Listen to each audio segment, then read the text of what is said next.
got a fabulous panel here to discuss this issue. And I'll introduce everyone. We'll have a discussion up here first and then very much your questions.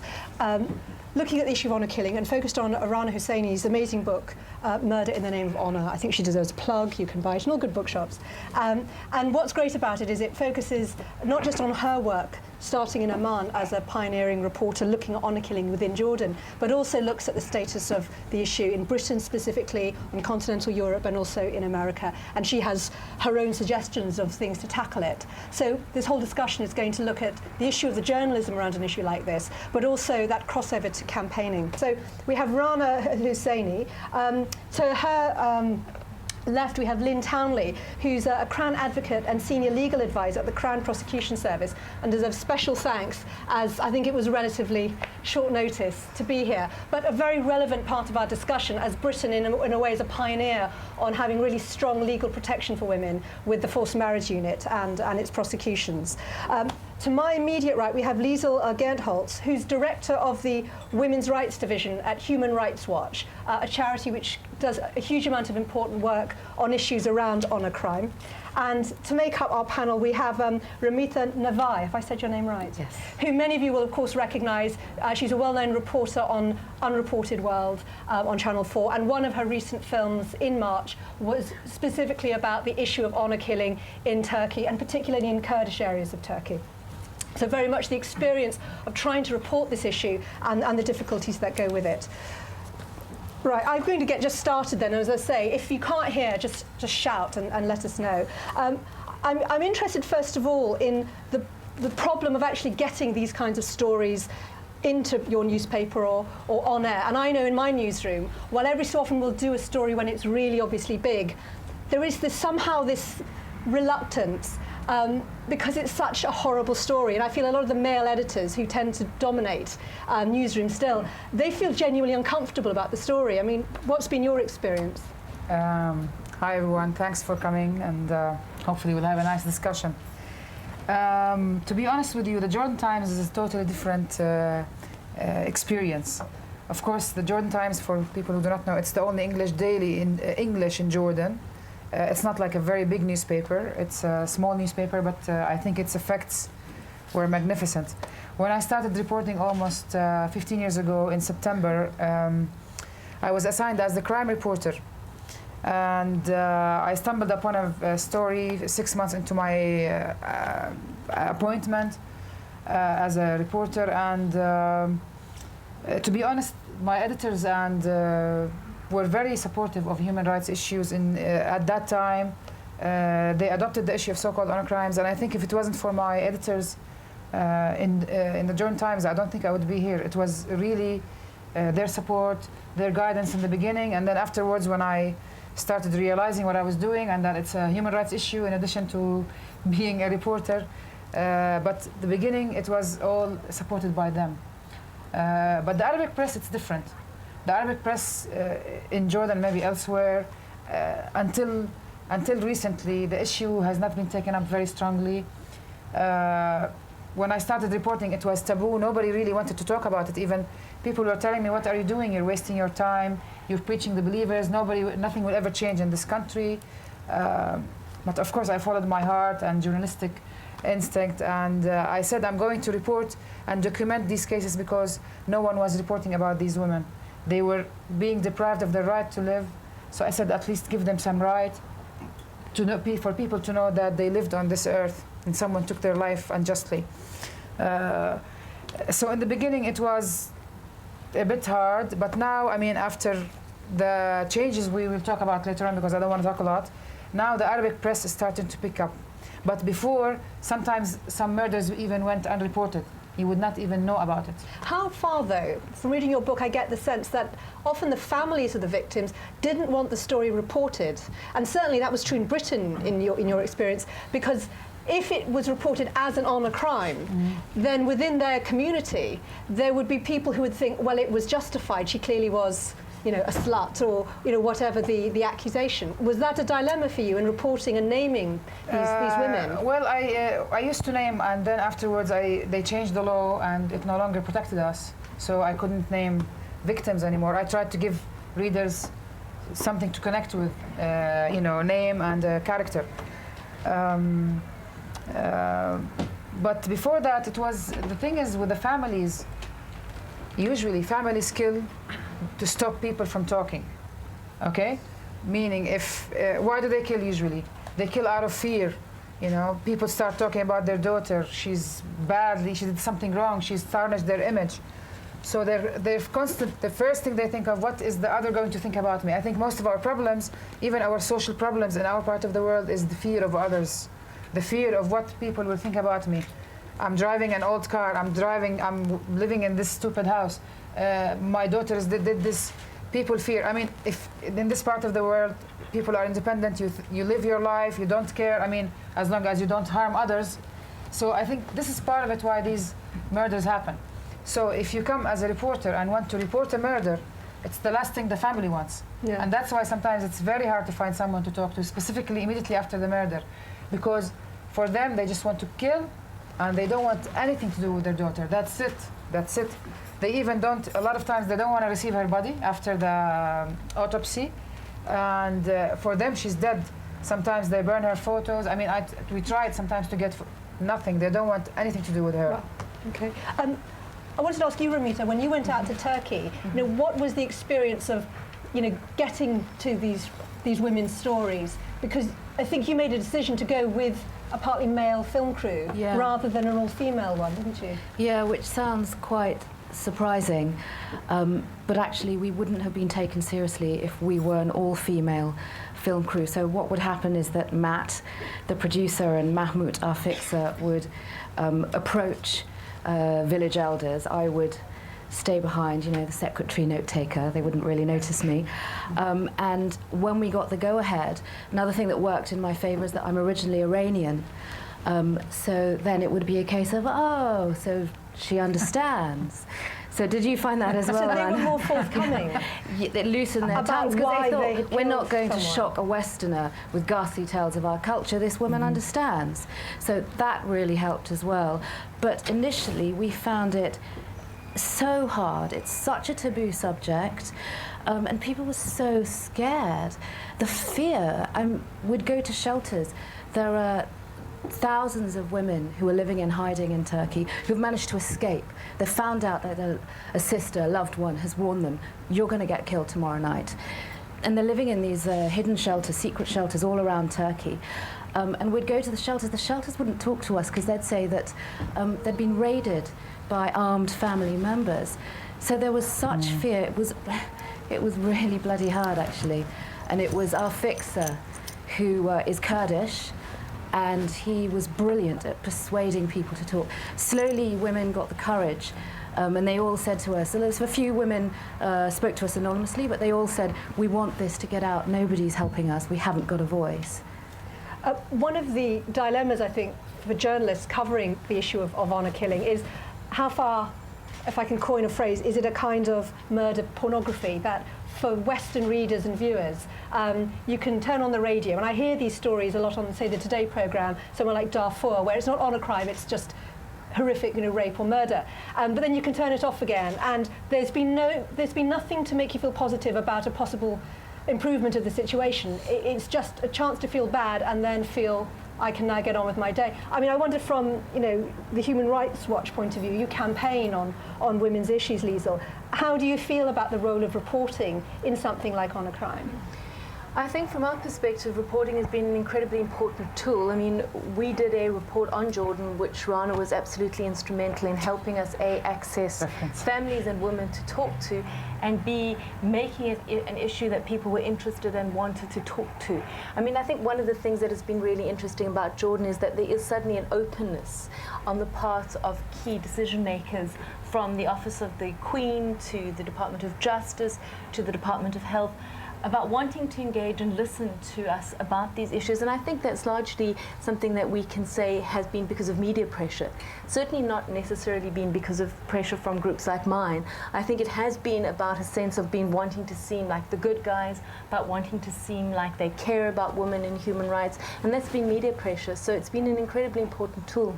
I was wondering, from the Crown Prosecution Service's point of view, how important reporting has been in sort of lifting the lid on a crime. I know that a lot of the work that the British government has pioneered is things like forced marriage, which often is part of honour crime too. I mean, what's been your view of how the media have handled it from your point of view? Well, I mean, in relation, you mentioned forced marriage, we actually consider that as part of an honour crime, and we monitor it through as very much it can be related, or we have separate monitoring flags, but we do group it within the general basis of our honour crime.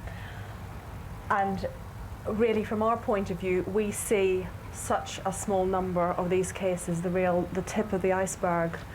And if it wasn't for the work that the media are doing, and the profile that this issue is being given within the wider media, and actually within the affected communities, saying this is not acceptable, you must report this, and if you do report it, you will be taken seriously by the authorities, and they can guarantee your safety, and you can come forward and you can get a resolution. If it wasn't for the work that's going on in raising the profile in the general media and within the specialist media, So it's important. we would have an even more difficult job than we already have.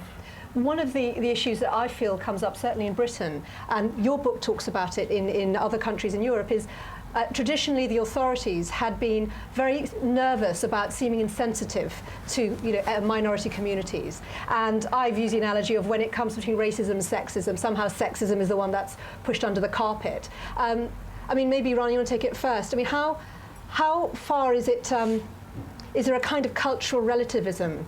In Jordan, obviously, everyone is of the same background, but in immigrant communities in the West, when you were looking at honour crime there, did you feel it was difficult for a journalist? Could you be accused of being somehow adding to racism against, say, Muslims by reporting on a crime? Of course, I've never reported a crime. I mean, I just I researched them. But if I was put in a situation, I think it's going to be very hard, really, because immigrants, they come here. First of all, they're the less fortunate. Of course, they want to improve their lives. Most of them are not familiar with the language, specifically women. So it's very hard for them. When they come here, they're like trapped. They don't know what to do. And I've been to conferences in Europe whereby like they were suggesting to enforce. If a woman does not know how to speak English, she's not supposed to come and live here. I mean, they tried to put these strange rules, and I sort of like defended that, and I said it's very hard, but it's really very hard to report it. And if you look at the media, the way they report violence against women in general, okay, or killing of women, if it's a Muslim family killing their female relative, regardless, immediately they're labeled a Muslim family did this. While if a regular British man or whatever killed his wife, they don't say he's a Christian or he's a whatever faith. So this alone, I think it builds up to the stereotypical image that we in our part of the world have been living for the longest time. And if I was a reporter, it's going to be very hard on me. But at the end of the day, I have to do my job and report it, regardless. Ramita, what's your view as someone who has an ethnic background yourself, but is very much a British reporter? Do you feel ever a moral dilemma about whether you're bringing negative coverage to a minority community? No, and I don't, because I don't believe in cultural relativism. But actually, I saw it at play in Turkey. Because it happens mainly among the Kurdish communities. And so it suited the Kurds to say, oh, these crazy Kurds, look what they're doing. But in a strange way, that was also helping the situation, because the Turks were quite happy, especially as they want to join the EU, to tighten their laws. They've got big problems with laws on honour killings at the moment. That's part of the problem in Turkey. So in a strange way, their racism is helping the problem. As twisted as that is. I wanted Liesl, obviously you have an international perspective. How far, if it's being covered in a big way in the Western media, does that backfire in some sense? to local activists who are trying to deal with honour crime in some of these countries? I think some coverage has not been helpful, and I think it has tended almost to glamorize this as a particular kind of violence that is somehow quite compelling, particularly in the West. Our strategy has been to locate it within a broader context of women's inequality. So, you know, what is happening in the Middle East is around honour killings. You have things like acid and bride violence in places like India. I come from South Africa, where you have extraordinary high levels of domestic violence. There's research that suggests that a woman dies at the hands of her intimate partner every 6 hours in Gauteng, which is the province where I come from. So what we've tried to do is to really contextualize it, not to suggest that there is anything particularly awful or extraordinary about this, but to say that within the broad context of women's inequality, this is one manifestation of it. The other thing we've done is to try to work really closely with local activists, to be sure that our work is supportive of their strategies, that our work doesn't undermine what they have chosen to do.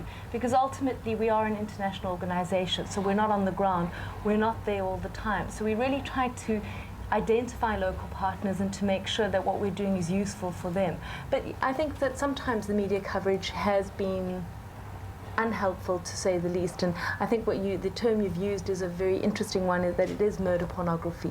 People like this kind of thing. Can you give me an example of how, if you're covering an honour crime, what are the key things that you could do that would make it right? You know, is it about offering certain voices in it, or having a link to an NGO? I mean, you know, how is good reporting of such a horrible crime different from the pornography kind of reporting? Well, I think one of the things is to contextualize it, so to try to understand about violence against women broadly, so that this is not a phenomenon in the Middle East. This is a particular manifestation, but this happens across class, across race, across regions.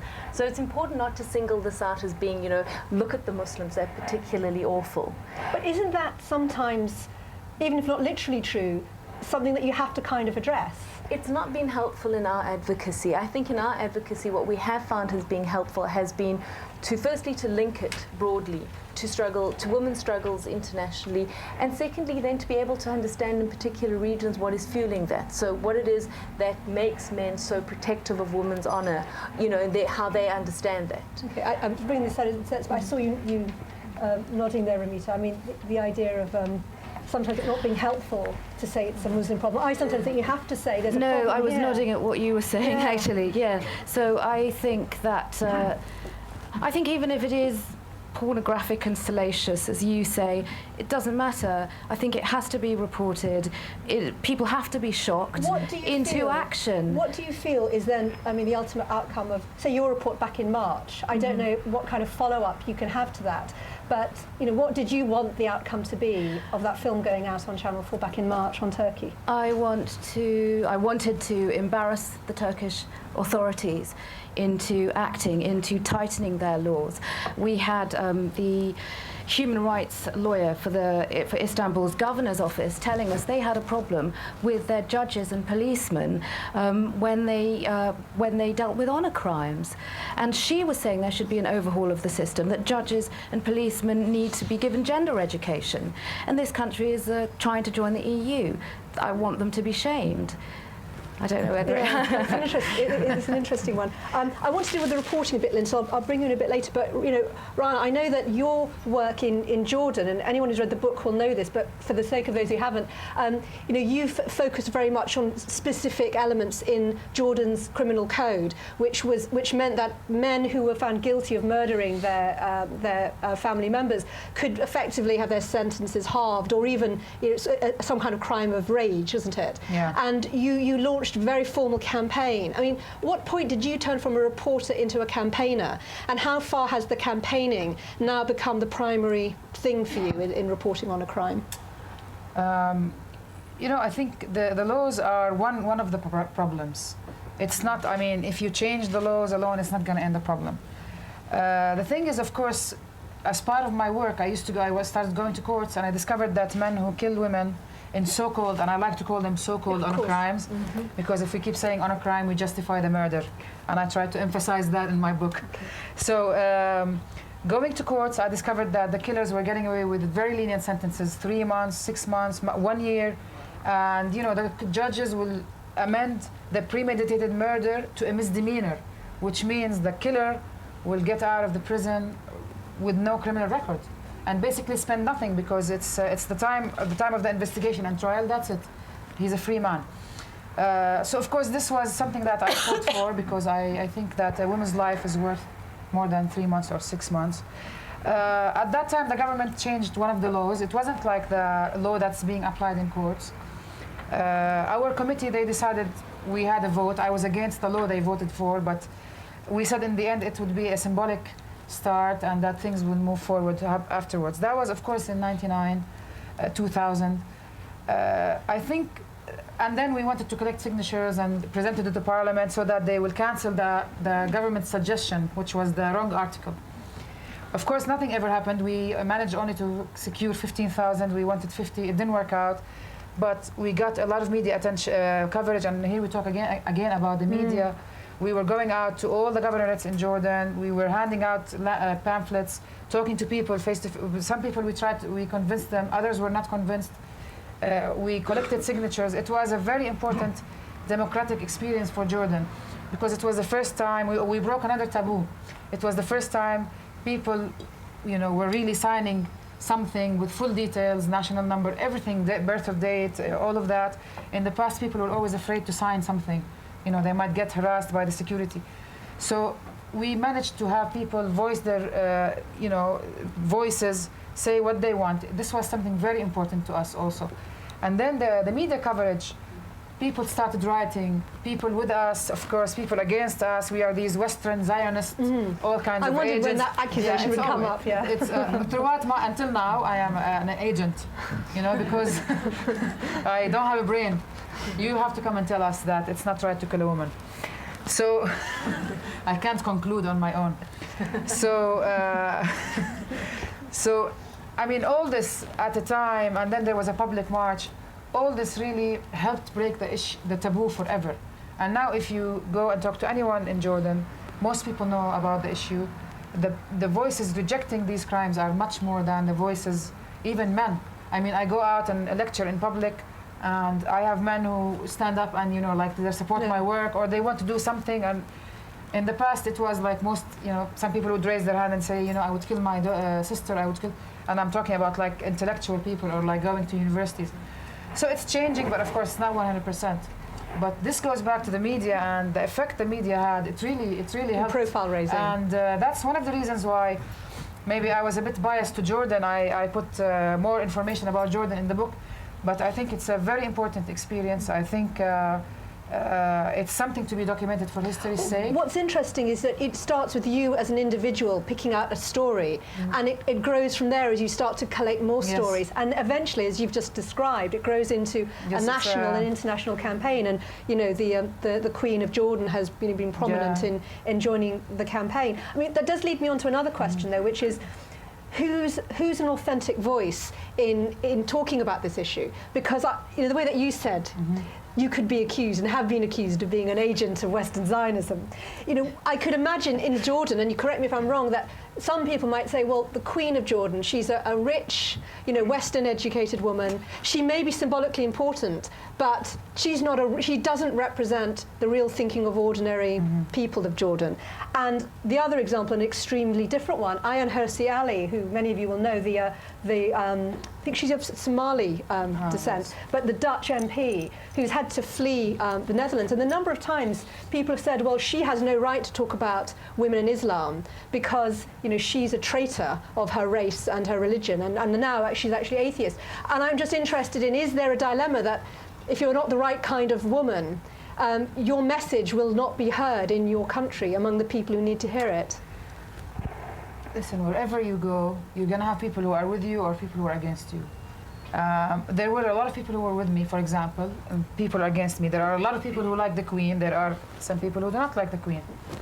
I mean, has it been good rather than negative to have the Queen on your side? Yeah, very I don't much think this subject in specific, you have to have someone. It has to be a collective. I always believe in that. It has to be a collective effort. You can't come and say, okay, let's have the king talk about. You can't do that. And then the royal family, I think it's very important for them not to. I mean, okay, they are mentioned. They each said something, and I mentioned them in the book on purpose because a lot of people think that they don't care. I'm not defending them. It's just, again, this is a documentation. This book is a documentation of what happened in Jordan. It's all for history's sake, okay? And it's also a tool for people to know, like in other countries, people who want to conduct similar acts, so that they will know that there is hope, that things will change. It's not like people think that everything's passive, that people have a voice. You can make a difference. And this is something that we are not also used to it, and that's why I put this. Now, if you talk about, if you want the queen, it will backfire.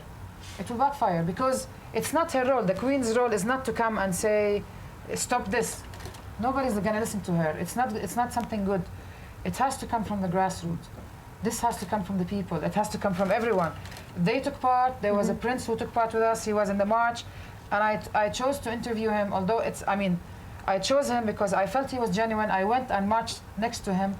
And he was a genuine Prince Ali. He was genuine about it. He didn't go out. He was like an ordinary person.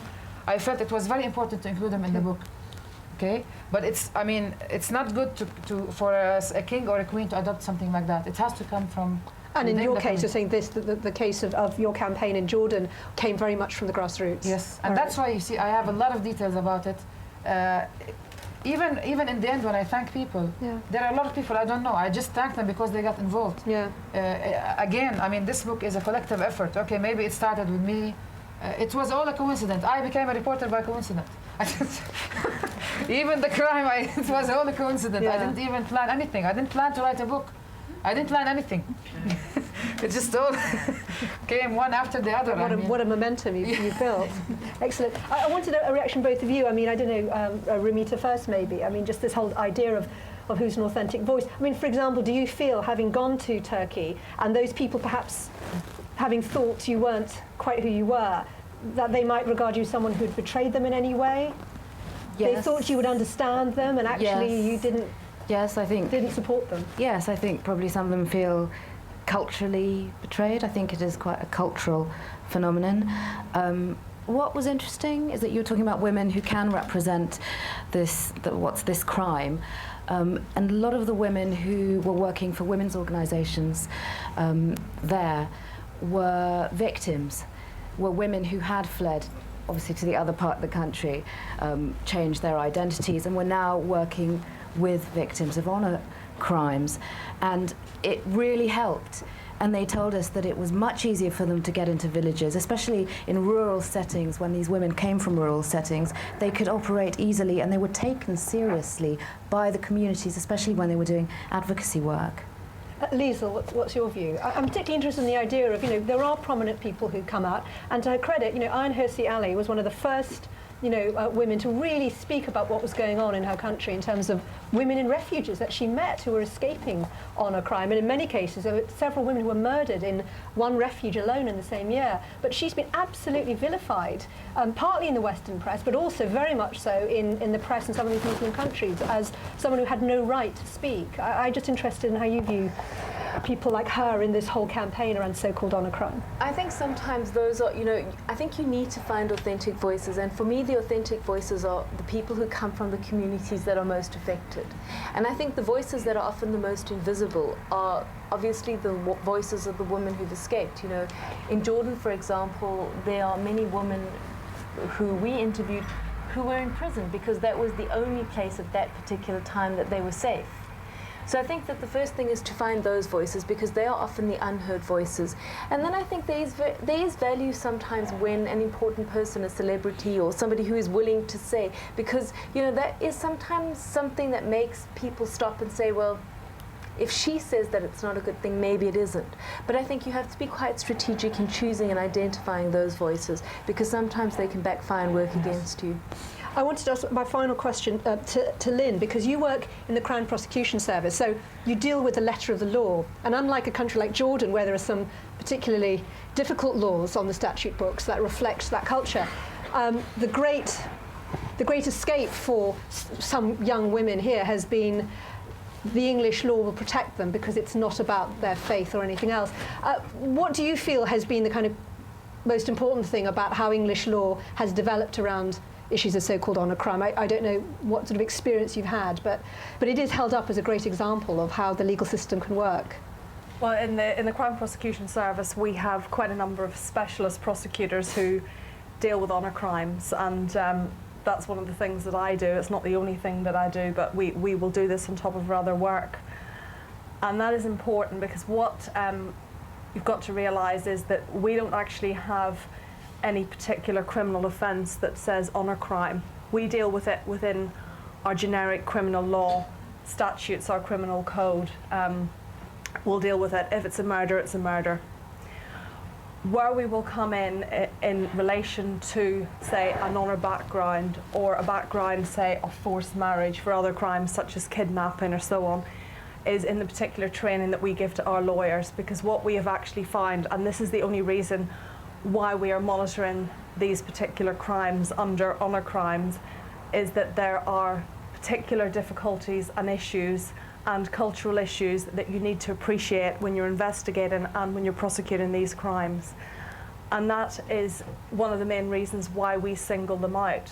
And it's a similar way that we single out domestic violence, because that, again, there's no such an offence as domestic violence as such, but you will get assaults right up to murder or whatever, and every which crime you can think of in between that might be within a domestic setting. And the reason why we are labelling them and monitoring them is because there are particular issues around the victims, around the witnesses. With honour crimes, the issues come into familial settings, difficulty getting anyone to come forward, language difficulties, community difficulties, and all sorts of difficulties that we will find in getting the case to court that we would not necessarily have for a murder, for example, or an assault that was not honour related. I mean, just to follow that up, is there a point where you think, sod cultural sensitivities, we don't care if this is going to embarrass the whole family, or I just get the impression so often when I've dealt through a couple of women's refuges that I know with issues around so-called honour crime, that the community leaders, who are all self-styled but have been running the show for a long time, they're the first point of mediation between the police and any crime within the community, or traditionally have been. And even now, they put up a huge resistance, and that's when all the accusations of racism come in. I mean, how does your department deal with that? Is there a line that you say, well, beyond that, we don't care if we annoy you? Well, I mean, some community leaders are supportive, some aren't. I mean, it's the same with some families are supportive, some aren't. But where we have to be clear is, in regard to cultural sensitivity, relativism that was caught before, we don't do that. A murder's a murder, crime's a crime.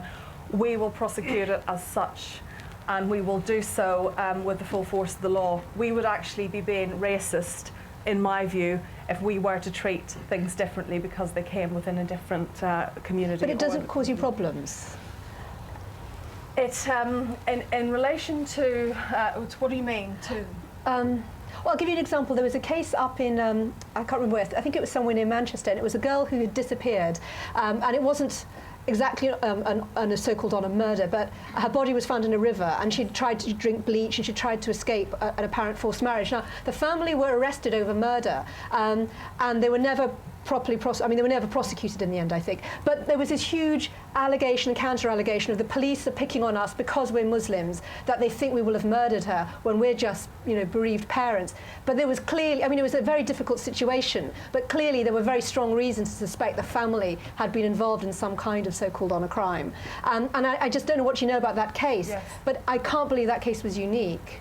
Well, it's not unique, but it's the same when you investigate any particular crime.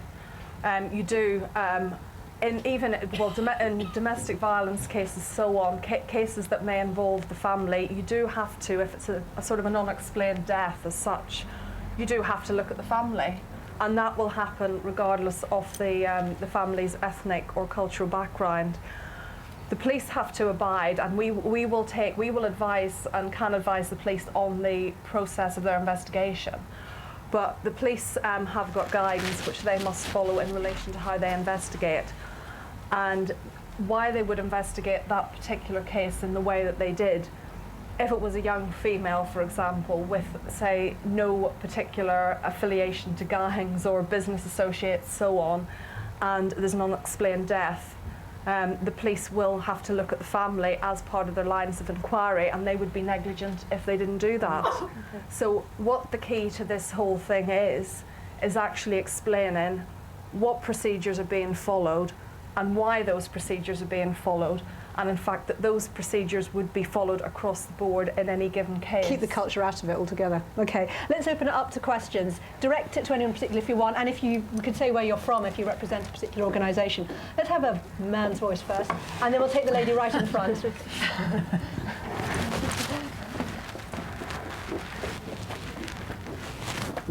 I'd like to ask the panel, and Rana in particular, why you call it honour killings. I mean, is it a translation of the Arabic, utlat sharaf, or something like that? I mean, why did you call them dishonour killings? Because that's what they really are. And the second thing is, I wanted to ask, is it Ramita on the left? I saw her program about honour killings or dishonour killings in Turkey. And I wondered to what extent women are merely pawns in a power game in these villages between disputes over property or disputes over who the top guy in the village is or something like that, where the women almost are incidental. Okay, let's pick them apart a bit. I think I sort of assumed when we started that everyone knew the word honour crime is sort of this term that's used to describe killing a woman because she has somehow brought disgrace on the family, and you're right, the term is horrendous. I'm going to think that's. Are you happy with that summary of it? So Yeah. Let's look at the second part. You want to know what I want to know what the origin is. It's not. I mean, when I grew up, the term has been there. It's jarimat sharaf in Arabic, honor crime in English. Yes. And that's we're trying like slowly, like I'm saying now, we're calling it so-called honor crimes. Hopefully in the future the term will also change. We're trying to take the honor thing, out of the sentence. But now this is how it's known. And to fight it, you have to use the term until you can, fight it, and then. Because it's not a religious term. I think the key is, in Pakistan and India, where my family's from, there's a very strong concept. It's shame. It's not the honour. It's the shame. And it's very hard, I think, for a lot of people who haven't grown up with that background to understand how overwhelming it is. Salman Rushdie's book Shame actually puts it at the heart of it, so you can read that. But it's so overwhelming, and a woman represents the honour of the family. So if in any way she's seen to bring disgrace.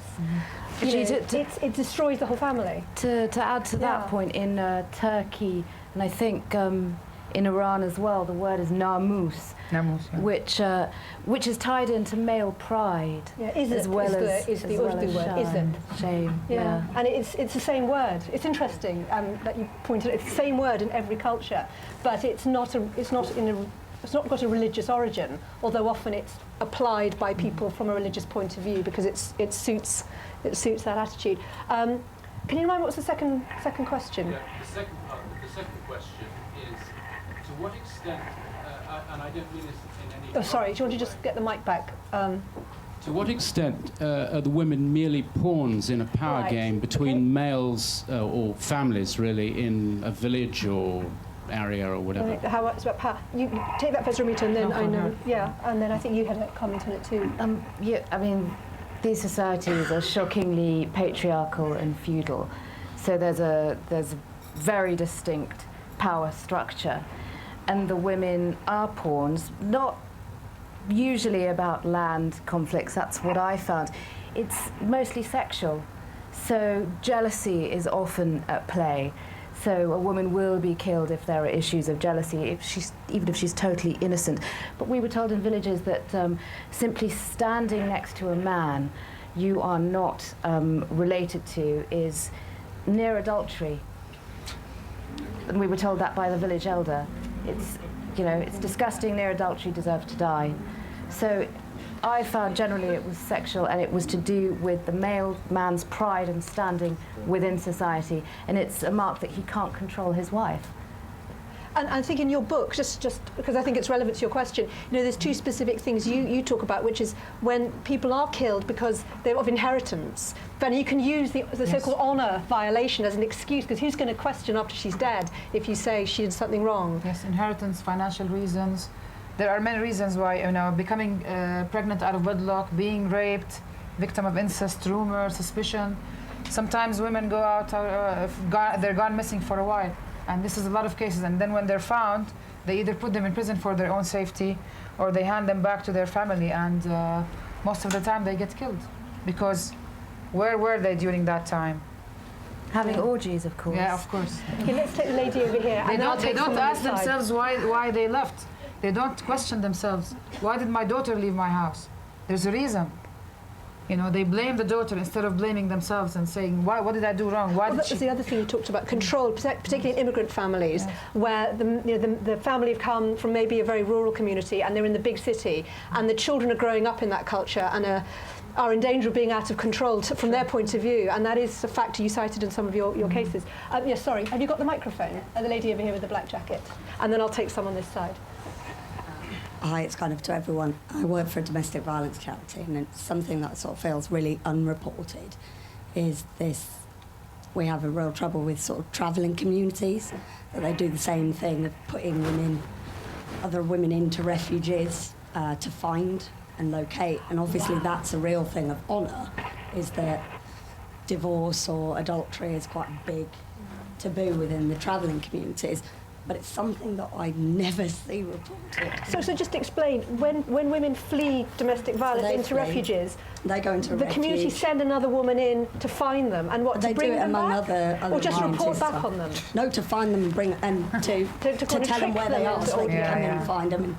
Well, I mean, maybe you could take that first. I don't know if you've seen cases like this. from Yes, the CPS. it does happen, and we work closely with the forced marriage unit. We work closely with a lot of domestic violence service providers, and it's one of the well-known things in relation to the taxi network is another thing that works through all communities. Taxi drivers reporting back that they've seen someone who's escaped or whatever. The refuge thing it's a huge issue. And I'm glad that you brought up about the travelling community, because there is a big issue with honour crime within the travelling communities. Now, we know about it, but the interesting thing from the point of view, we were talking about cultural sensitivity and so on, I was going to say, is that we have great difficulty in actually engaging with the travelling communities. There would be very little confidence amongst the females in the travelling communities to come forward, engage even with people like yourselves. So it's a step too far for them to engage with the police or authorities, and for the cases actually to get to us.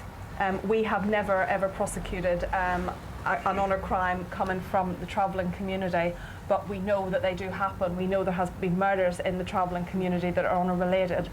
But the thing is, and this is a positive thing, is that certainly we've had successful prosecutions from within the Muslim community and the Sikh community, and that is because there is a growing confidence within those communities amongst the victims, witnesses and so on, to actually engage with the police and with ourselves. particularly through the other work of authorities. people like you, and I know there are other people here from women's refuges and organisations.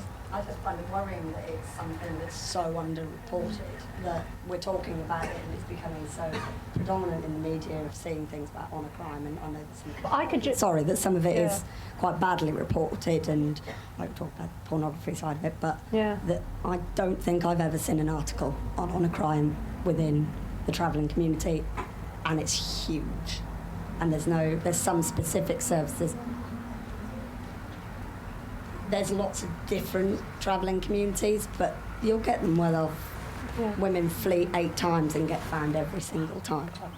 Liesl, your organisation We've has done some looked at work issue, with hasn't the it? travelling communities in Ireland, and exactly what you say, they're a completely invisible population.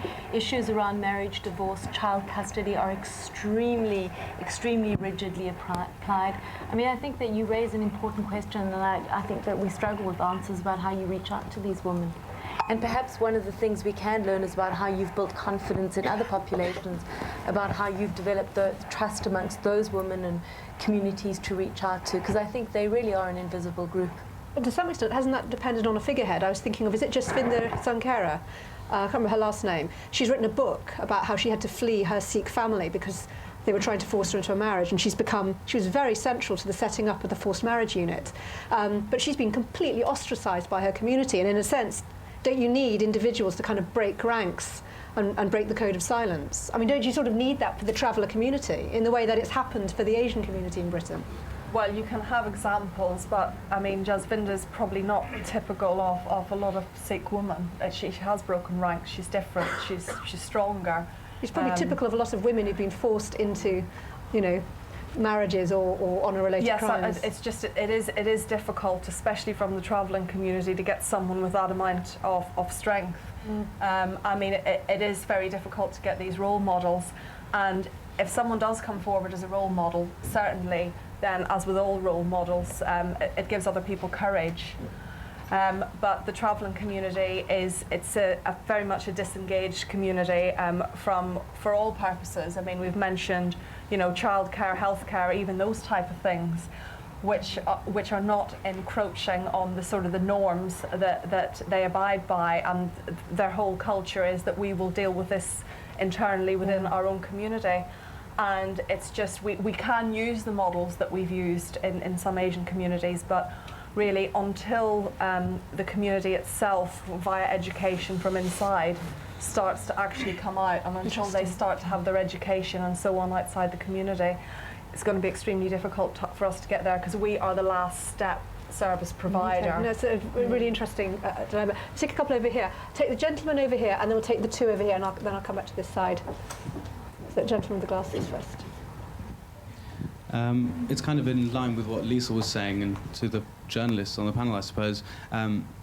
Though honour killings are a very, very disgusting thing that happens within our communities and across the world, we live in the UK in a culture where over one call a minute is made to the police about domestic violence issues.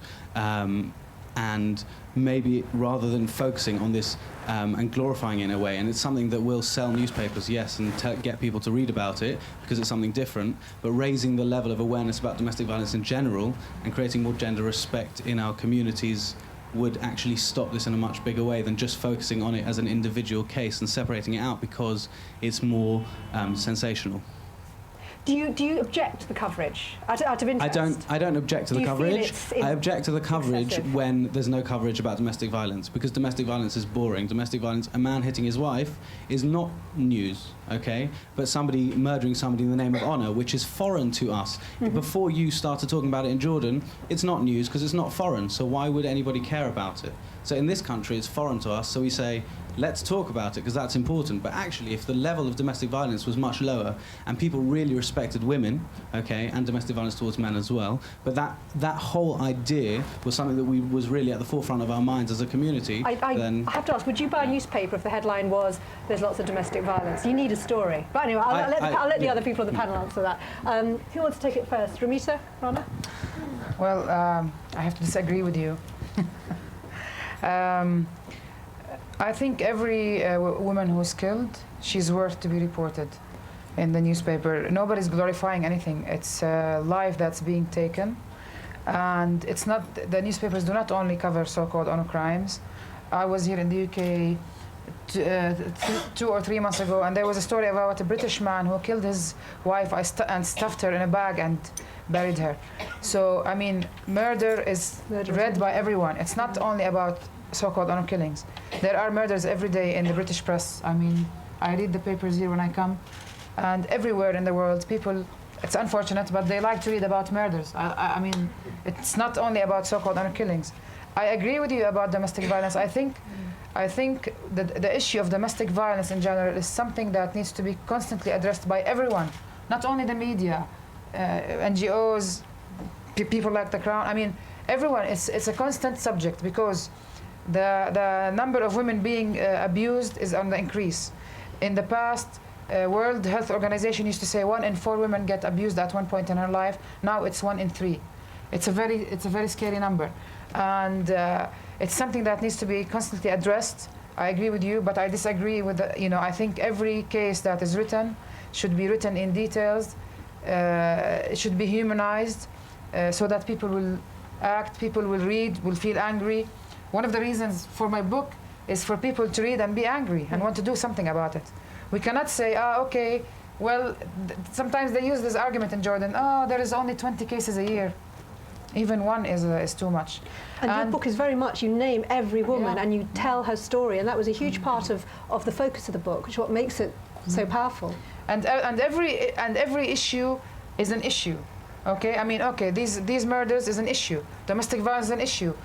People who die in road accidents, it's an issue. It's issues that people take up. We cannot come and choose, okay, let's just talk about women who get beaten. It's a disaster. Or women who it's a disaster. They're all disasters. We have to take up all these issues. We cannot sit and choose, because these are all problems and we have to face them. But it does some ways that you're saying you need to focus, and it doesn't. Yes. Yeah. Let's take a Ramita's response on that, because it is a Yeah, I concern. agree and disagree. I think the same with Rana in that honour killing is part of a bigger issue, which is violence against women. But as Samira said, you've got to have a story, and honour killings are very distinct. In the 3 weeks that I was in Turkey, there were, I think, 12 or 13 reported in the press honour killings. One of the women was killed for wearing jeans. That was seen as slutty. So that's not domestic violence. That's quite clearly an honour killing that has to be reported. It may sound sensationalist, but that's the way it is. Okay, let's take, there was the lady over here, and then we'll take the gentleman behind, and then I'll come back to you on this side and at the back there. Just keep the microphone on this side. I have 2 questions.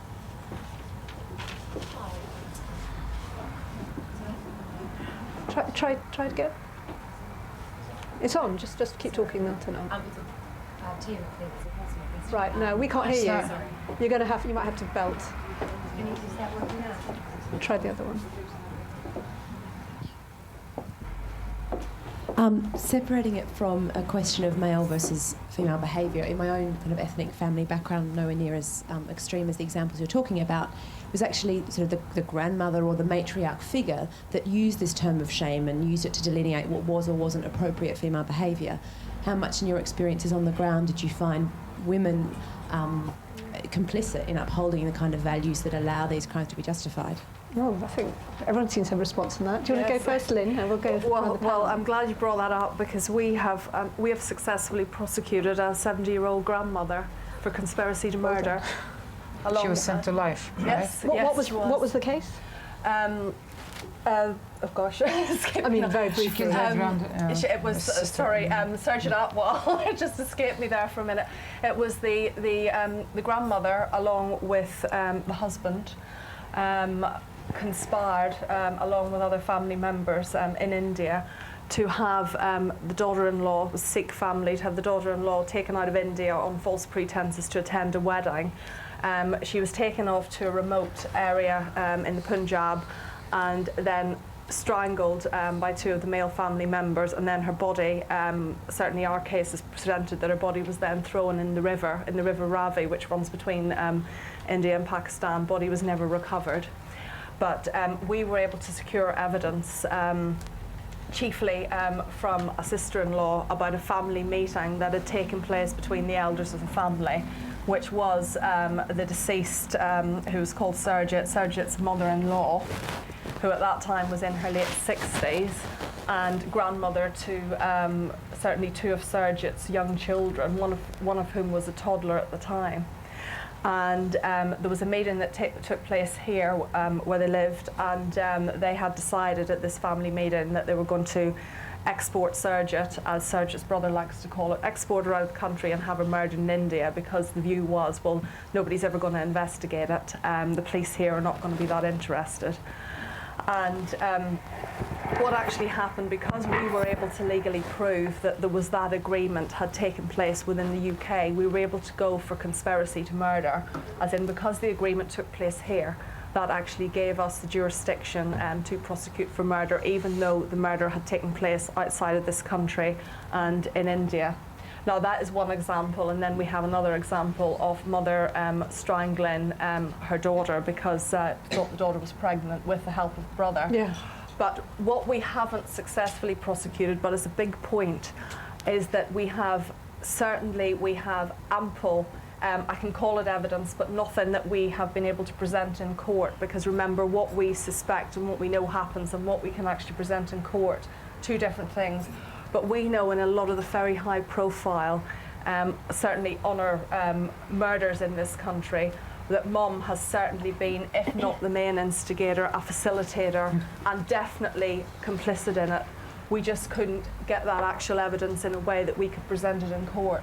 But when we're given our internal training and so on, we're very clear at telling the people that work in this area, the police officers on the ground and so on, you know, be very careful with the female members of the family, because they are actually, a lot of them are extremely clever at covering up what's going on, hiding, pretending I don't understand English, I don't understand what's going on, I can't speak to you, and actually, in actual fact, you'll find that they are the next turning the heads of a lot of the men and family. Rana, the role of women in... Yeah, I think the role of women is... There's a lot of times they are complicitors. I wrote a story of a mother who axed her daughter to death after delivering a child out of wedlock. There was another case of a sister who helped in the murder, and there was a case of 2 aunts who lured the victim to her death. So sometimes mother could be complicitors, but you have to also know that sometimes they have no other choice. If they stand up and defend their female relative, they might be accused of being complicit to her behavior. That's true of a lot of the cases. They end up being killed, or, you know, they threaten them with divorce and so forth. But there are some who truly believe that they should be killed so that they will be a lesson to others. Yeah. So. Lisa? In our experience, I think, is quite similar to Rana's, where we found a lot of women who were complicit, but simply because the notion of honor in many of these families is such a deeply, and you know, it's such a deeply held concept that even for women, it is unthinkable that other women, particularly daughters, sisters, would betray the family. So I think we found a huge amount of ambivalence on the part of the women that we interviewed about their role. You know, because on one hand, there are the obvious bonds of love and affection for daughters, sisters, cousins. But on the other hand, women are often the custodians of honor in the family. They bear this burden, and it is, in some respects, the aspect of their lives in which they have some power. So it is, you know, an incredibly complex situation, and you can't simplify it to say that they're just complicit or that they, you know, it is really much more complicated than that, we found. Ramita? What I found in Kurdish societies, the Kurdish society we were working in, is that death sentences are handed out at family councils. The whole family will be there, including sisters and the mother and grandmothers. But as Rana said, often they're too scared to talk out, to speak out. But I also found a generational difference. I had a meeting with about 10 grandmothers, and I asked them, so what would you do, what do you think should be done to a woman if, let's say, she had a male friend, a boyfriend, I was kind of intimating, and all 10 of them screeched, kill the bitch! and they really, really meant it. But I spoke to the younger girls in the same village, away from the elders, and they told us, we're absolutely terrified. We can't wait to leave the village. We're judged on our every move. We have to be careful who we look at. We have to be careful what we do. So, and also I think it's important to say that there's a level of indoctrination going on. In another village we were at, we spoke to some men who were really openly saying, I would kill my own daughter if she kissed another man, whatever I was asking them. And their daughters were all little, 5 years old, 6, 7 years old, standing around them, listening to this conversation.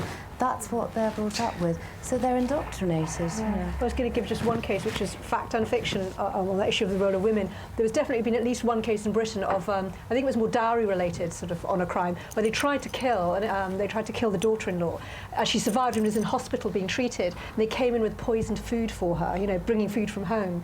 And I think they managed to prosecute them because they worked out what they'd done, and she died in hospital.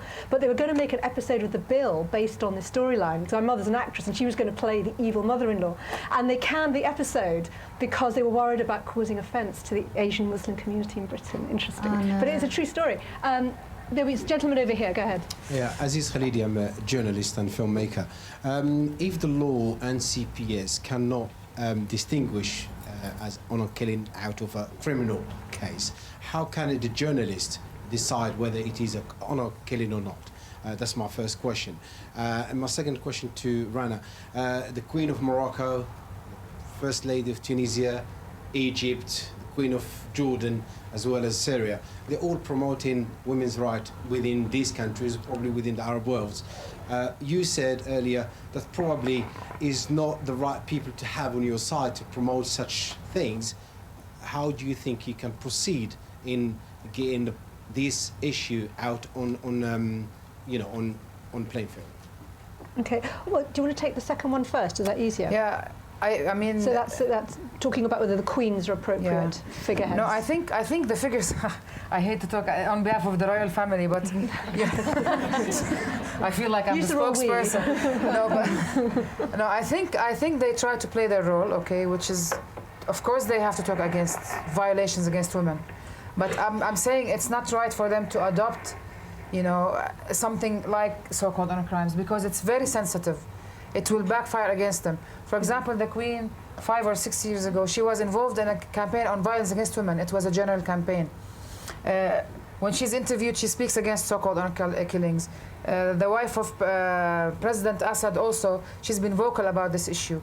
But I'm saying, okay, it's good. I mean, it's nice. It's excellent for them to acknowledge these problems. In the past, we never heard. I mean, when I was younger, I never heard our Queen or any wife of any Arab leader talking about violence against women.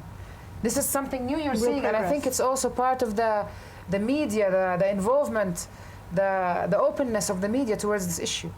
I mean, really, if you go back and look in archives, you will never see a wife of a president or a king speaking up against these issues. These are all new things, and it's very important. I mean, but again, the Queen can't come. I mean, if she does it, it's good, but I don't think it's good for her. I mean, if she does it, I'm not a protocol person. I really don't know how it goes, but I'm saying it's not good for her to, specifically this issue. It's still not very accepted. I think by time when we work on the society in itself to change the concept of honor within the society, to have more voices against it, then it's easy for them to talk. But as it stands now, they all have people who support them. They have there are conservatives who support the regime, the president or whatever. So whether they like it or not, they cannot be vocal. Maybe deep down inside, they wish that this problem will vanish, but they can't come up and speak. And that's why I say we go back to the civil society and the media. Now, your other question, forgive me if I'm wrong, it sounded slightly, maybe it's just being deliberately provocative, but you were saying if the law can't always be sure if it's an honour crime or not, and the law doesn't need to, of course, how can a journalist, are you implying that you don't like or don't think the coverage is always fair? No. What I'm saying is, as a journalist, I just want to hear from you as a yourself as a journalist. Me? Yes. No, all of us. Now, if it happens that you have to report it on Channel 4 News, for instance, and you have the decision to take whether that killing. It was because obviously CPS can't decide whether it's honour killing or not. We can. They can decide. But there is nothing in the law states that's honour killing or not, isn't it? Well, it's like any crime. I mean, a murder is a murder, but sometimes the nature of the murder or the circumstance, like that awful case today of that girl who disappeared from a nightclub and they found her bones in a bag on the motorway. Now, how many people are murdered? Someone's murdered every day in this country, I suspect, probably in a domestic violence situation. But this murder, the circumstances are quite unusual, and there's something social about it in the case of so-called honour crime. And I think that's the key, as Rana was saying earlier on. You look at the circumstances about motive. You talked about a girl who was killed because she was wearing jeans. The motive often, I think, tells you what it is. And as a reporter, when we had the case I mentioned of the girl whose body was found, she'd been missing, and her family had not reported her missing. This was the key. And when she turned up, our reporter up there, Darshana Soni, who happens to be of Indian descent, speaks a few local languages, got to talk to the family, she knew the moment this girl's body turned up, this is the backstory. There's a suspected honour killing here, and this is why. We don't make assumptions, but you start with questions, and what she put on air is based on there's a story here and a tale to tell, and sometimes it's completely unique, and sometimes it's part of a bigger phenomenon. And that's. Can I answer also? That's my view, sure. In Jordan, 99% of the cases, the killers go and turn themselves in, and they claim family honor. Interesting. So, you don't need to investigate. basically, no, I mean you have to. But basically, I would quote the investigator. I would quote the Crown. If the Crown prosecutors think that it's an honor crime, then I quote them. This is how it works. I mean, as a journalist, you have a source for every claim. I don't come and assume. I mean, even if she's, they found this woman in, wearing jeans and she was killed. Maybe I can go talk to the people. If they tell me, they killed her for that, maybe I can quote them. If I'm not sure, I will talk to an official. I mean, if I know it's an honor crime, so-called honor crime, I cannot write it. So I talk to her, can you tell me why do you think it's what's the reason? If she knows, she will tell me. If she doesn't, she will say, we suspect. Then I have my source. You see? It's not, I don't decide. I cannot say, I cannot report on my own, it's an honor crime. Somebody has to tell me, some official. Or a confession of the killer. And in our part in Jordan, 99%. And then in court, when the case goes to court after the criminal prosecutor finishes the investigation, and then the case goes to court, and they bring people. And of course, most of the time, the killers change their story, because when they meet the lawyer tells them, where are you going? You know, if you say this, you will get a high sentence. So they change the story, and sometimes it's proven in court it's not an honor crime, or it's proven it's, you know. So it's, in the end, the final call is for the court. But the initial investigation, the initial reporting, you have to base it on an official. That's very, very well explained. Let's take the question over here, take the lady over here next, and I'll take the lady behind, and then we'll come back on that side again. So the lady in the third row with the blue cardigan. I'm Nina Lakhani from The Independent on Sunday, and I just wanted to pick up on some of the media points, I suppose. I work for a newspaper most newspapers, most decisions are made by white middle-class men. Really? And I deal with, as you know, no exception, but I mean, not Jordan. Within that, how do you get stories that are incredibly reported? The first false marriage story that I wrote was about the growing knowledge about the number of young men and women with learning disabilities that were being forced into marriage. Terrific story. So I did that story, but I could not get any one individual to present the human face because of risk, safety, because of timescale, because of capacity issues. We got that story into page 5. A month later, I was approached by solicitors acting for Dr. Humaira Abedin. I had a name, I had photographs, I had details. We should just explain, this is the Bangladeshi doctor that was forced into marriage, who's working in the NHS and forced into marriage in Bangladesh. And she texted back to friends here, That's and right. Eventually, I think through the forced marriage unit. That's right, and they came to me, same solicitors, and that got onto page 1 twice, you know, and that human face just made all the difference. People could see, well, hang on, this is a 28-year-old woman, she's a doctor. Did it help that she was working in the NHS, she was British educated? I think what it did is to help dismiss some of those stereotypes that this was poor young women in villages that this happened to. It dismissed some of those, and following that first story, calls to the forced marriage unit went up by 30% in 2 weeks. That made people could relate to somebody, and I think that and for domestic violence, you made the point about domestic violence. I have never been able to get a victim of domestic violence to come and talk openly, and understandably so. And even though the issue is incredibly important, we relate to other human beings, and and legitimately so. You're saying absolutely. I think the issue. I feel incredibly passionate about the issues, but you have to be able to tell a story. You do, and I think you have to work hard to get those. But when and I can understand it's frustrating. I've had stories that haven't got into the paper because I haven't been able to put a human voice. You've got statistics on how many hundreds of women are affected, exactly. But not an individual. Exactly. Do you know what I mean? But I think so I do. And I can understand people's frustrations, but I think I can also, as a reader of news, as a consumer of news, however you would put it, you do. Someone, an individual story makes a massive difference. So. I just wanted to pick a question out of that, which is it different? Oh no, I mean that was a really good point to make. Is it different when you're reporting, as you were, Ramita, in another country? For primarily, I know it will have been sold elsewhere, but your documentary first went out here for a British audience, and that I don't know how many individual stories you were able to tell, but if you have a British woman in peril somewhere, you can see how that might make a page 1 lead here. Is it different when you're dealing with women in the developing world or quite far away, selling it to a British audience?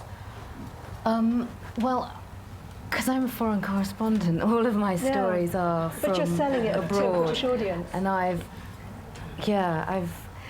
guess my editor is a white middle-class female, but she kicks ass. So she really fights our corner. We're really lucky we have her. So Channel 4 have always been really receptive to all of our story ideas, from the developing world, about marginalised people, about women. So, but specifically about the idea of individual stories. What do you mean? I don't well, know you what the gave the example is. of an individual woman who was a Yeah. British woman who actually epitomises the forced marriage debate. I have to confess, seen your Turkey film, but did you choose to name or try and show as much as you could of a couple of individual cases, and were there risks about that back home that might get seen by someone in Britain and jeopardise them? Yeah, of course. In documentaries, it's all about the individual story, and that's what is going to move you. That's what's going to get people to sit up and listen, is to see somebody's face, to see their emotion, to hear their personal story. So that's what we got. Of course, we also had a hard time. Lots of the women spoke anonymously, so we had to black them out, but some didn't. So still get their story. We wouldn't have had a film if it wasn't for these really specific cases of people telling the world, this is what happened to me. I think maybe I've been unfair to my. I think what I was trying to say. Is this on camera? What I was trying to say is that issues. I think it does make a difference who the fact that who's making the decisions. But a good story is a good story. Yeah. No matter, and I'm sorry to politicise her, in that sort of cynical way. And that's it. This woman, there was no doubt in anybody's mind that her story should be on the front of the paper, and it opened the door to talk about the issue. Yeah. For a long time afterward. It went, and that, I think that's just. Yeah, I think there was another question on this side, wasn't there? We saw a lady just behind, wasn't it? Was it you? Yeah. Just before you give your question, I just wanted to say something in response, which I think answers your point about domestic violence. There was a case quite recently of a woman who hadn't left her abusive boyfriend for ages, and she was texting family to say, I'm leaving him. And that was the day he murdered her. And I think he was a football coach or something, and she was she was blonde and very beautiful, but it was the circumstances of the story that loads of people had received texts that she was about to leave, and her mother was driving to pick her up. And when we ran that story, and it was, I think, our lead, and our male, middle-class, white editor said afterwards, that story is incredibly compelling, and I'm trying to work out why, because you could argue there's domestic violence every day. Why was that story worth covering? And it was, as you say, it was an amazing set of circumstances. And by reporting one domestic violence murder that day, I think, I'd like to feel our programme was contributing to the overall profile raising of that issue. But anyway, I'll stop now. And also just to say, Samira, that the point that you make is incredibly important and underreported, is that's when women are at most danger. The research shows that when women make the final decision to leave, it's often when they're murdered. So it's really important that that story went out to say that. But very often people think that's when women are safe. They're going to leave, they're going to be okay, they're in a country with resources, you've got shelters, you've got lots of resources, but in fact that's when they're most vulnerable. So an important story. Good. Sorry, go ahead. I want to ask Rana how you persuade people in Jordanian society that honour killings are destructive for the whole of Jordanian society. And that ties in a little bit to the fact that many people are coerced into killing their sisters, their daughters, their nieces, their cousins, and that this doesn't just hurt the victim, this actually hurts the perpetrator as well. And I know that there's a researcher in Turkey whose name I forget, who's actually spoken to many of these perpetrators, and they are deeply troubled and traumatized young men or women that have been forced by their mothers and fathers to kill their own siblings. And the other thing is about the apparent logic behind honour killings, that you are preventing societal breakdown, that if that person is allowed to go ahead and have a child out of wedlock, let's say in a place like Jordan, that child is not going to have a recognised father, in which case that child is not going to have an identity in that society, and that therefore this is going to cause chaos. Because I know, speaking to a couple of friends in Jordan, that they said it would be more merciful for the mother the potential, the person who's pregnant, to be killed than for that person to go ahead and have the baby, and that baby to not have a child, and to end up in a home and be rejected by society. So there's this idea that somehow you could be merciful by killing the girl, and then society retains its coherence and or even if not so, that the child, no one deals with the consequences of what happens to these children. So I would suggest, very briefly, I would suggest, well, why don't you change society so that actually those children can be recognised, and that you have homes where people can go and so on. But they say no, better that we kill them because we want our society to stay like this. easier and merciful. And there are some I think that we can't deny that there are some religious logics to this. And I don't say that in scripture or text, but they often say better that they're punished in this life than in the afterlife because their punishment will be worse or something. I've heard some strange things like that. Yeah. Rani, I know you've written a lot. Let's take the first one. How do you convince a society that honour crime is hurting itself? You have to keep talking about it. I mean, this is the only way. You have to go and talk about it everywhere. You have to try in schools. I mean, it's very hard because I'm almost alone. It's very hard for me to do everything. But for example, wherever I get invited, I go. One time I was invited to one class in a government school for girls, and I went because I thought it was very important. I mean, it's very rare for a government school. It was part of a project. So the only way is to keep spreading the word, for the media to play its role. I agree with you. I think also men in a way are victims, not all of them. But I really don't think a man really wants to kill his wife or female wife. I mean, this is something else, sorry. A female relative like a sister, daughter, mother, the one he grew up with. But as you said, the society, the family, they push this person to become from a normal person to a killer. And many of them really feel traumatized. I've met some. There's one who was depressed, actually 2 or 3. I've heard they refuse to talk to anyone. So it's really horrible. And you know, this is one thing I wish. I mean, this is something that we all need to focus on. These men who killed, and they are against it, for them to come speak up and talk in the press about the thing, and that it's not right. I mean, it's something that sometimes I try to promote it. If I find the killer, I try. One time I tried to convince the killer to come out on public TV, but he refused. Because he was so devastated. Sarhan, in my book, he was so... I said, okay, why don't you come out and say that you're upset, that you don't want... I mean, but still it's not there. But I think with everything that I mean, if you really look back 10 or 15 years ago at Jordanian society, and the way this issue was discussed, you can see a major difference. And things will change, I'm certain, because it's changed, but this means it will change further. The last thing about illegitimate children, I don't know who told you that killing is a mercy. I mean, it's a really stupid logic, with all due respect to whoever told you that. I mean, the killers, they kill, okay, because they want to get rid of, and usually they stab. If it's a stabbing or a gun, they focus on the woman's stomach, so they make sure that the child is dead. Okay, this happens, but it's not. They don't kill her to say, oh, it's better to kill her than the child, because we have illegitimate children, and they have a special center.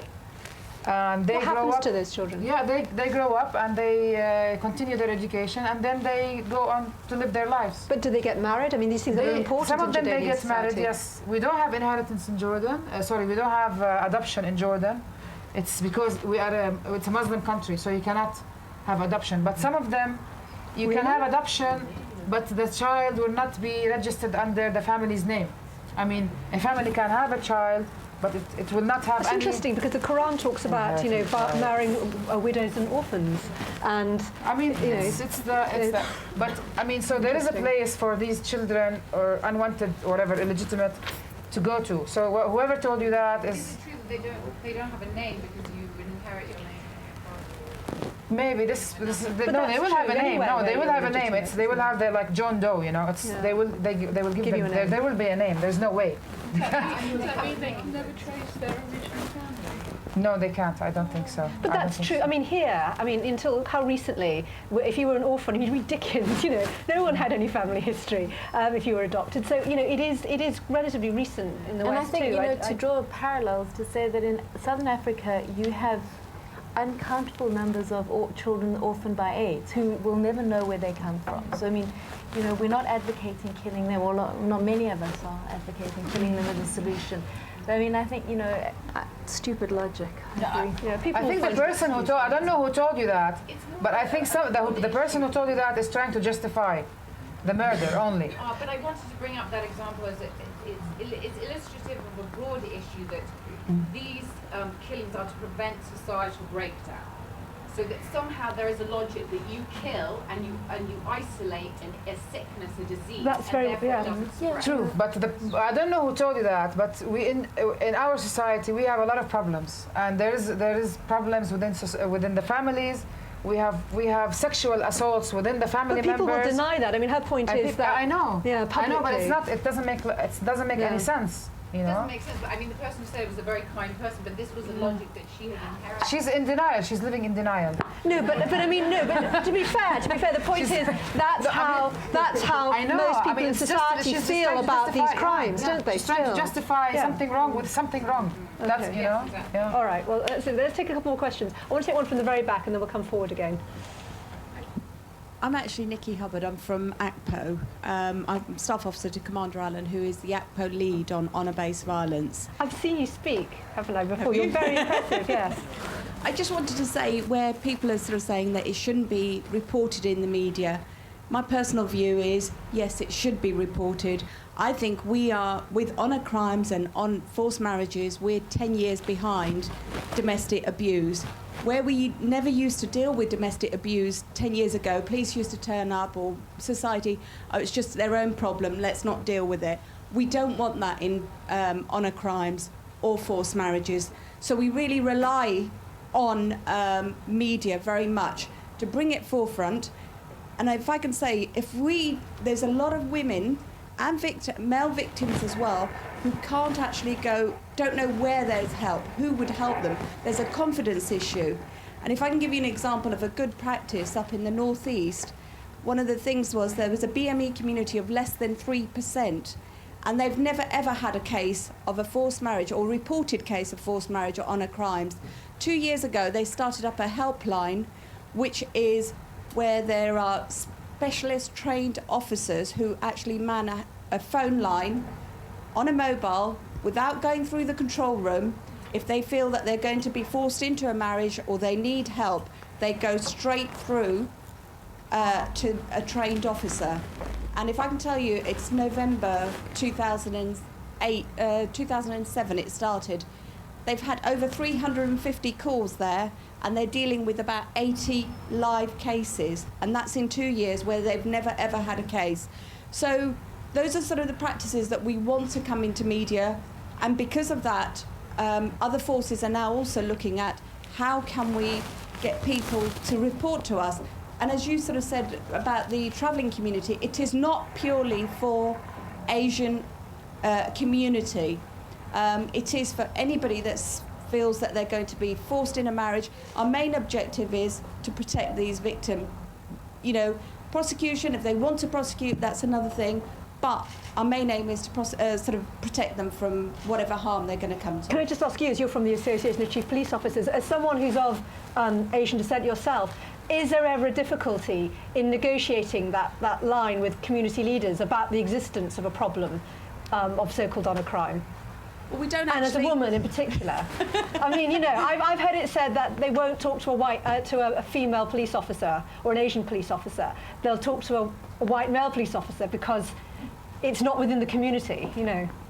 I don't actually go and deal on frontline. I do sort of strategic work, but we're not interested in sort of community leader. That's their view. Our main objective is to deal with the victims. Directly to the victims. Victims. And the good thing is, I mean, I know you're sort of saying, you're talking about the sort of Western media, but one of the good things that we're now getting into is we're going out on the ethnic media. I mean, I speak different languages, and I actually, I mean, Lynn's been with me on the television programme, and we've sort of had live phone calls, and it's actually giving them hope out there, because we know that they're difficult to reach, and if we speak to them in their own language, what we can actually do, where they can go and get help. There's the forced marriage unit, where they should go for the police help. Even if they don't want to come to us, there are a number of NGOs where they can go to and get help. You know, and they can leave their phone number and we will phone them back. So I think society is changing. There are a lot of communities now are willing to accept that we have got a problem and we've got to deal with it. Thank you so much. I'm really, really glad you made your comments. Now, there were questions. There's another one at the very back, and then I'll take the ladies over here at the front. Yeah. Sorry, this question is for Rania. It's about the extent to which you said you were basically the forefront of this kind of grassroots movement in Jordan, and to what extent do you see other movements in, let's say, Lebanon or in Syria, and is there any sense of solidarity or exchange of notes, or do you see any change? Because I mean, recently in Syria they changed the legislation with regard to honor killings, and I'm wondering, do you have this kind of regional grassroots movement? Okay, good question. Yeah. Well, we don't have like a solidarity movement in the region, unfortunately. I think it would help. But for example, I think that some countries were encouraged by Jordan. One of them is Syria. Syria, they had a big case. I mean, they had so-called honor killings going on, but then there was this case that really moved everything in Syria. Even the Grand Mufti in Syria and in Lebanon, they both spoke against so-called honor crimes. And in July, of course, they changed the law. Again, they did like they did in Jordan. It's not the right law, but it's a start. And now they're talking about figures in Syria. In the past, I remember 10 years ago, there was a regional conference in Jordan, or even more. And the Syrian representative, she was saying, we don't even have, these crimes do not happen, or there's one or two. And now, I mean, you hear statistics, horrifying statistics, 200, 300 a year. Same in Yemen. Yemen is a country that never spoke about this, and now they talk about 300 cases a year, and that's reported, of course. In Lebanon also there is similar work, but you know, in each country, for example, in Egypt, the focus, for example, is more on FGM, so that's female genital mutilation for those. In Morocco, for the longest time, they worked on the personal status law, they worked on sexual harassment. So each country, they try to focus on something. But this issue is now becoming more on the surface, and they're starting to pay more attention to it, and I think it's very important. And more recently, in 2 years ago, and during the month of Ramadan, they have special series on TV, and it's like the highest ratings. Yeah, people watch this, and then there was a drama series that was by a very famous Egyptian woman, actress. And she did it on a real story of a woman who was raped in Egypt by a minister, son's minister or something, and it's also involving honor.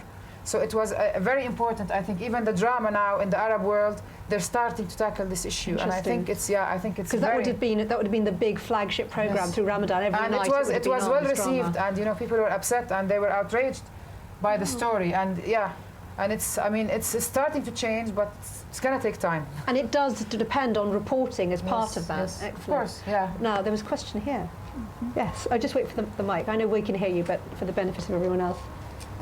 Husseini, you answered part of it, but how much does religion play a part in honor killings, and what are the religious representatives doing to improve the situation? Okay, I think we can take the whole panel on this one. Do you want to take it first, Rana, though? So it was. Did everyone hear the question? Yeah, it was about the role of religion in justifying it and the role of religious leaders in tackling it. Of course, I think that none of the religions in the world call for these killings. It's not like the religion says you have to kill. On the contrary, all religions call for the right of life. Unfortunately, there are some people who think that they are killing in the name of the religion. Some. I've never covered the story in Jordan whereby somebody killed and said, "Oh, I killed because Islam said so." For example, since we are a Muslim, we follow the Islam. Even Sarhan, when I said, you're doing something against the religion, he says, "I know I'm doing something against the religion." So basically, it's a cultural issue. On the other hand, I think religious figures could play a much better role. I don't think they are very bold or open about this issue.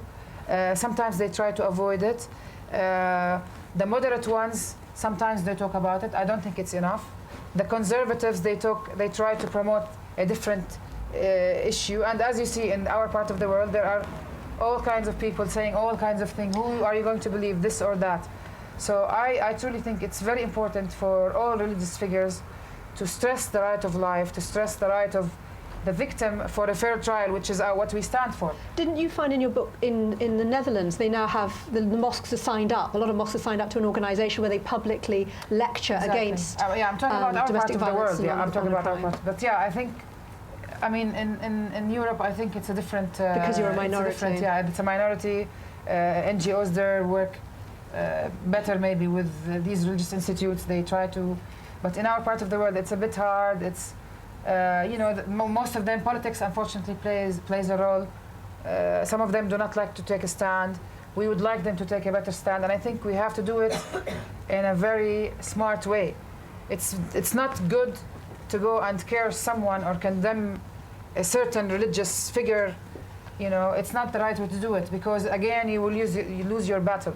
And again, I think people, it's hard to understand, but if you live in a community, in an entire country where that's the norm, to get religious leaders to come out against it is so big. And we did have at one point, we did have a religious figure who wrote a whole paper. It was published in the newspaper about how honor killings is not right, and that it's God's curse will follow the killers until the doomsday or whatever. So we do have, but I don't think it's enough. Okay. I think we need to involve religious figures more.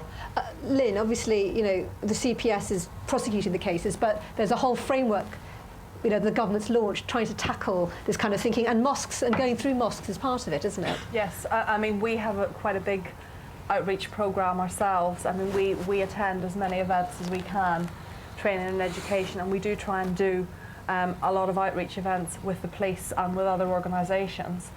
And I mean, the difficulty, again, I agree with Rana, it's a cultural thing rather than a religious thing, but the religious leaders are part of the overall community. And then you have the issue as well, and I have heard this in specific cases where you have gurdwaras or the mosque or whatever, dependent on the general community for funding. Religious leaders are paid by the community, so it is difficult for them as well, because they have got other issues. If they offend the community or they're perceived to offend the community, they can lose their livelihood or whatever, so they have other things that will be influencing them. But as regards what we are doing, we have done outreach directly with some mosques. The mosque in East London, for example, that ran an event with the imam there, speaking out against forced marriage. And another thing that I have myself personally, I'm involved with a charity that assists the victims of forced marriage. And one of my volunteers there he's actually a trainee imam, and he's in his early 20s. So again, it's just an issue of reaching out and education and changing a mindset, because it's not impossible and it is happening. It is difficult when you have, when it's the norm, as you say, in the country, or when you have religious leaders that are dependent on the community for their very existence and for their permission to be there. It is difficult for them, but things are actually, they are changing. Oh, it's nice to sort of start taking it forward, because I want to start sort of drawing things towards a close. But from your point of view, Human Rights Watch, how far do you look at religious leaders in trying to tackle this issue? I think our experience is similar to Rana in our research in both Jordan and Pakistan. We never find people who offered religious rhetoric as a justification. So it is, people are... Never? I can't think of any of the cases. I'd have to go back to the research, but the just Jordan thinking research, in Islam they can cite you're allowed to beat your wife, But and I've heard people cite and that. I think but I think it's interesting that people don't see it as a religious obligation. They see it as a cultural, societal one. And I think that it's an important strategy, and I think one that certainly we as an international organisation grapple with is how to reach out to moderate and progressive clerics, because they're an incredibly important force. And I think that we haven't thought enough about what kinds of arguments we make to them that they will be receptive to. So it's a difficult issue. And Ramita, when you're talking about these rural areas where the girls just want to get out, I just wonder whether there's any solution in trying to talk religious leaders into things. It sounds to me like young people will leave if they want to have free lives, and I don't know what happens to the village left behind. Funnily enough, we followed an imam into a village, and he was giving a sermon against honour killings, and it didn't make the blindest bit of difference, because it was in that very village, and the women that he was talking to, they were the grandmothers who turned around to me and screeched, "Kill the bitch." And this was after the imam had just lectured them on how honour killing is against Islam. So, and they'd been nodding all the way through his sermon as he'd been reading out of the Quran out loud, yes, yes, yes. And the minute he was out of the room and I asked them, that's when they cornered me and started screeching. So, the same with you guys. Nobody ever used religion as a justification to me, and I was quite surprised about that too. It's a purely cultural phenomenon. Okay. Yeah, I've covered some cases of Christian women who were killed, and there are Christian women who get killed also in other parts of our region. So it's in Italy. They still kill women. Yes, so well, it's Sicily, I think you. Sicily. So it's not. I mean, it's not about religion, but in our part of the world, of course, the Islam is dominant, and the population, you have 95% of the population are Muslims, and that's why you will see it's committed more again within the Muslim. But to be fair, if they're going to say things like women not wearing a headscarf or women wearing jeans, that is to do with religion, even if not. No, I don't know if that's to do with religion. I think it's a cultural issue. I mean, I don't think that you can simply say that it's only Muslims. I mean, one thing that's been very interesting to me, for example, is the practice of female genital mutilation is seen very much as a religious practice. But in Italy and France, it has spread to non-Muslim communities. It is now being practiced for completely different reasons. So, I mean, I think that it's very difficult to simply peg it as a religious issue, and that if you can engage with the religious leaders, if you engage with the religion, you'll find a solution. It's much more complex than that, because I think you will find often families are not particularly religious. I mean, we found lots of families who in the practice of their daily lives weren't particularly religious, but who yet this issue of honor was something that they, were very focused on, and killed their daughters, but were not, men were drinking, women were not wearing headscarves. So it wasn't sort of that they were coming from profoundly religious families. So it's a much more complex phenomenon. That's what makes it, I think, so difficult to deal with. I want to take just a couple more questions, very nice brief ones. We'll take these two as our last two. So the lady here, and then we'll take the gentleman with the glasses. I think the subject of culture versus religion, I'm curious about it because sometimes I don't really know the difference between them, kind of. They're so intertwined these days. So I was curious earlier, you had mentioned that laws wouldn't change things necessarily, like it's not the laws. Who said that particularly? You on just the heard panel, it. yeah, I just wrote it down. Sorry, I don't remember who, but so I was curious about that, considering the article that didn't pass the lower house in Jordan, and then the fact that I guess because there are sharp penalties in Israel, for example, in that region, I guess you get life. Somebody told me that there are less honor killings there.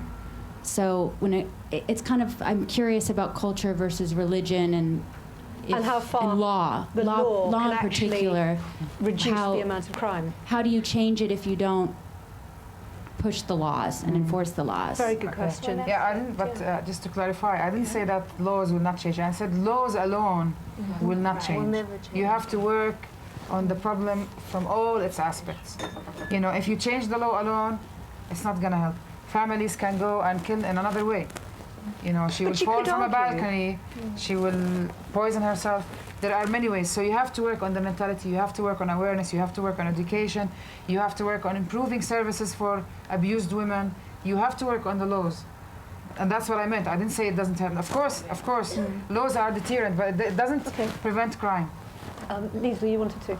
Well, I mean, I am a lawyer, but I think I absolutely agree with Rana that very often the law really is a first step. And without the support of the other strategies, I mean, laws are not going to change the way that we treat women. I mean, men are not going to stop beating women until men stop beating women. The fact of the matter is, for example, where I come from, in South Africa, where we have an enormously high number of domestic violence and probably the most progressive constitution and legal framework. In South Africa, I think one of the untold stories is that people don't talk about the fact we have specialist sexual offences courses, we have well-trained prosecutors, we have specialist police units. So, I mean, the law is only one small part, and I think for me, the overemphasis on the role of the law has been a problem because we're not addressing other issues. We're saying, well, let's put a law in place and then move on. But I think the thing that you spoke about, going to schools and talking to young people about engaging with community leaders, I mean, that's really where change is going to happen. But you need the laws at the core, don't you? You need to have something to enforce. I don't know if you need them at the core. I think you need them somewhere in the occasion. Okay. And I speak as someone who's been a lawyer my entire professional life, so this is a bit of an existential crisis to me saying it. But I don't know if you even need them at the core. You do need them. They're part of the solution. Perfect comparison to domestic violence. It was socially completely acceptable in Britain. It was criminalised and enforced, and it is now not socially acceptable. Yeah. Let's take another lawyer's view on this, I think. Well, I would sort of agree and disagree with you. I think the law is central, but the difficulty is if you don't change sort of the underlying, the culture, the feelings of people, then the law doesn't work in a silo. You need people to support the law. And if we're talking about the criminal law, we will get nowhere if we don't have someone to come and give evidence in court. Yeah. So if people are too frightened, or they don't want to support the law, they don't want to report someone in their family for whatever reason, because they don't feel it's a crime itself, or they're too frightened, we're not going to get anywhere with the law. So that's why it comes back to Rana's point again. It's like, well, the law does need to be there. Whether or not it is a deterrent is another question, but the fact that it is there, it is no good whatsoever if we don't actually get people to use it and engage and to go through the court system, if that's the way they want to go. Brilliant. Last question of the evening, the gentleman over here. Yeah, thanks. Born a working class lad, but ashamed to say, you're not a middle class became middle white class. Man. Yeah, Okay, I mean, fine. it's one of those things, you know, you get born in Yorkshire as a working class lad, and you come down here and you end up middle class. I'm sorry. But look, I'm old enough to have seen the shame in my Yorkshire village of pregnant girls, of women hidden away, of kids at school, my junior school, with funny relatives, you know, aunts who weren't really aunts, and siblings who were, you know, nobody quite knew who the dad was. It was all hidden. It had to be hidden. Yeah. Now, I just wonder if the panel feels, as I feel, there's a sort of spectrum here from the ladies in trouble in Yorkshire in the 40s.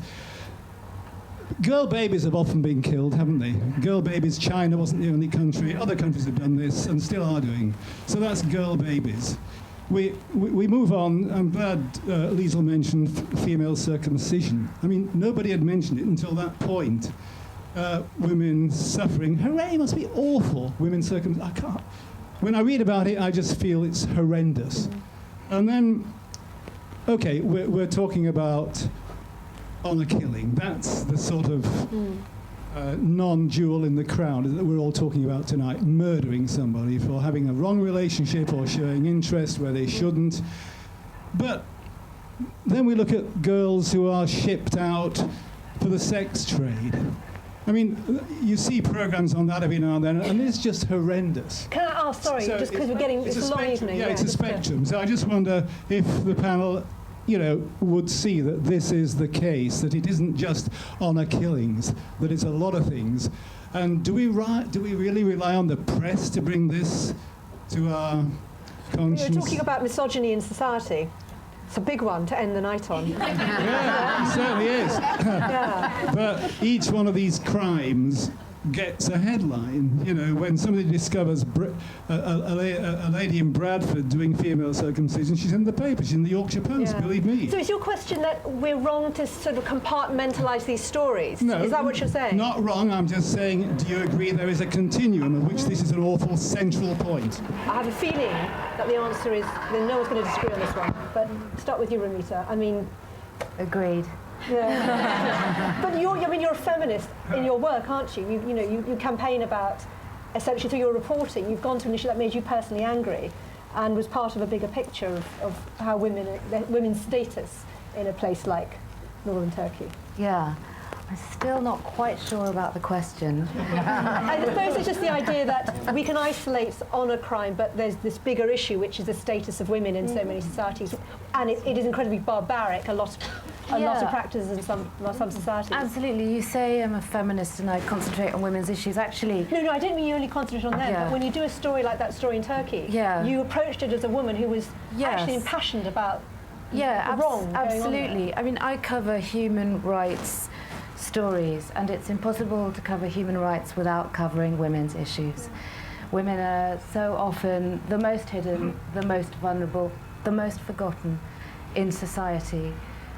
So, yes, agreed. I want, and the rest of the panel, because this is our last answer, I want to end on an up note, despite the fact you have posed a very grim question, which is quite rightly posed, which is, the way forward. And I wonder if, in answering that issue, because I asked you before we came in, God, how do you go home at the end of every day and you work for Human Rights Watch? It must be such a downer. And how you actually manage to be motivated and know that what you're doing is, positive. I suppose what motivates is knowing that there are working class men in Yorkshire who get it. Really? I mean that seriously. And I think you've answered the question, the question is why does this happen? You know, why do people think it's okay to kill women because they had a relationship with someone they didn't like or approve of? And I think it's the question of women's status. And I think we'll only stop this when we improve. Because, I mean, for me, the project of feminism is not trying to create a better world for women. It's trying to create a better world for all of us. And we will only do that when we improve the status of women. So I think he actually answered the question. Yeah, you did answer the question, but yes, Rana. I agree with both of you. I don't want to keep you waiting. But maybe the most satisfactory thing for me is that I know that I have helped with my work. I made a difference. I probably saved someone's life. I will never know for sure, but I think my awareness, and the work and the continuous talk surely helped women to know that there's somebody out there to pick up some warning signs, and I think that makes all the difference. Good. Lynn, final word to you. Well, just to sum it up, I think what it's all about, it's having respect for others, it's freedom of choice, but it's also about empowerment.